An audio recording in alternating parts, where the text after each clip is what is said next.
зацртаните политики кои што ги донесуваме врз база на мислењето од луѓето, сугестиите кои што ни ги дават, да истраеме до крај.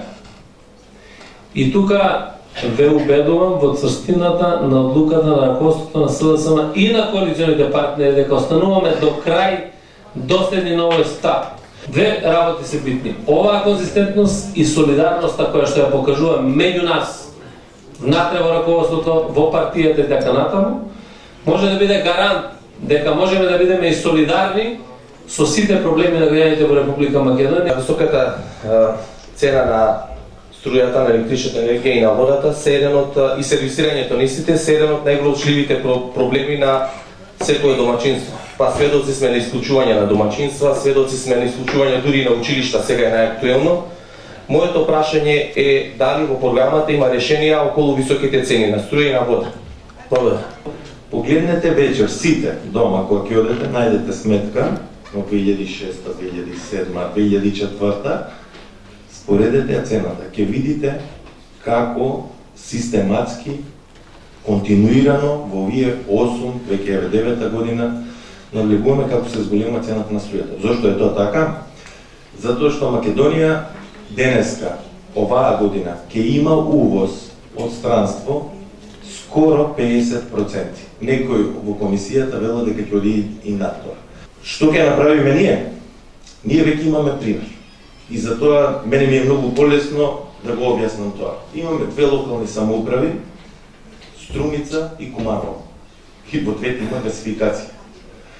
Ако е проблем денеска сите училишта да имаат грејење, во овие две општини тој проблем го нема. Замислете, прв пат во историјата се случува Карпош да има проблем со грејење.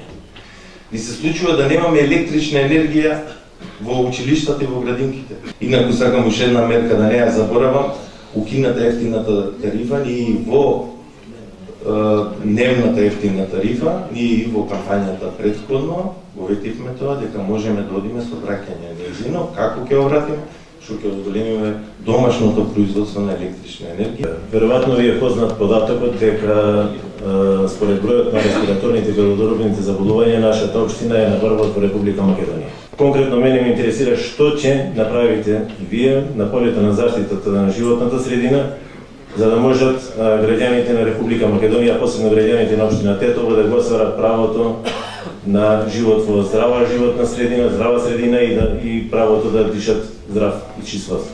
Значи, неколку податоци. Во Македонија од загаден воздух во годината умираат негде околу 1350 лица.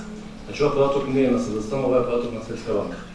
Исто така, во Македонија секоја година се регистрираат може 4500 заболени од рак, од кои најголемите дел се во Скопје и во Волошкиот регион. Тоа се страшни податоци за нашето население. И покрај овие податоци, оваа влада, односно ресорното министерство, ништо конкретно не преземе за овие работи.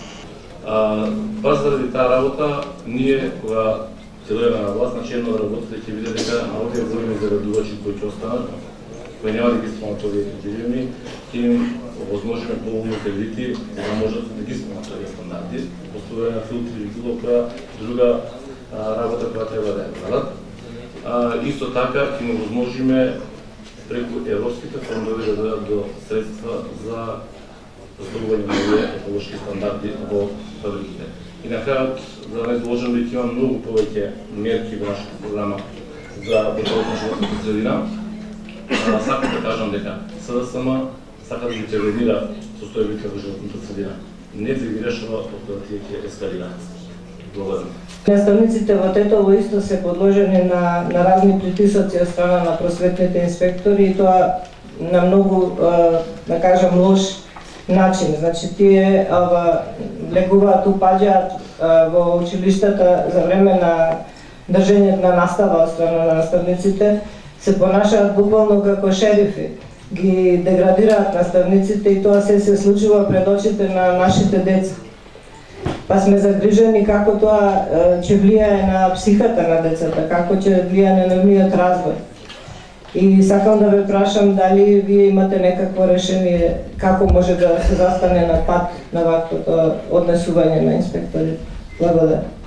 Резултат од она што го гледаме како начин на работа во системот на образование е она што го направи власта, што го згази достоинството на наставниците, на сите вработени во образованието и што ја растури филозофијата и психологијата на образование и на воспитание. Инспекциите се само за заплашување на вработените, на спроведување на нови казни. Зошто? Затоа што политиката на ВМРО ДПМН нема успех во образованието. Видете им ги сите нивни големи проекти. Се една голема шарена лажга. И затоа тоа мора да се покрие. И начинот на владење тоа го прави. Трошат многу пари, имаат малку успеси, квалитетот го сроза. Сите сте вие сведоци што имаме образование. Наша политика е дека тоа ќе го промениме во корен. Дали власта намерно ги подбутнува меѓуетничките односи? Благодарам. Она што и самите го знаете, не треба ние да ви го кажуваме, е дека секогаш кога ДПМН има проблем со владењето, предизвикува меѓунационални тензии и конфликти. Тоа вие тетовци најдобро го знаете. И сега е така.